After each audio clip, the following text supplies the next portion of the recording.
மேட்டுப்பாளையம் கோத்தகிரி சாலையில் சுற்றுலா வாகனம் கவிழ்ந்த விபத்தில் 4 வயது சிறுவன் உயிரிழந்தான். படுகாயமடைந்த 8 பேர் கோவை மருத்துவமனையில் அனுமதிக்கப்பட்டுள்ளனர். சென்னை வியாசர்பாடி, பெரம்பூர் உள்ளிட்ட பகுதிகளில் இருந்து ஒரு குழுவாக 16 பெரியவர்கள் மற்றும் 15 குழந்தைகள் என 31 பேர் நீலகிரி மாவட்டத்திற்கு சுற்றுலா சென்றுள்ளனர்.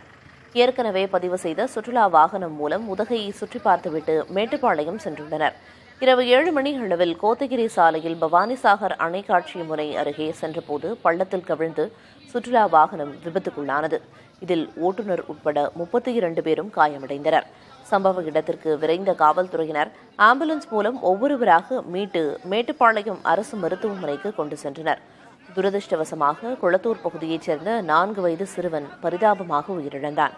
படுகாயமடைந்த 6 பேர் மேல் சிகிச்சைக்காக கோவை அரசு மருத்துவமனைக்கு அனுப்பி வைக்கப்பட்டனர்.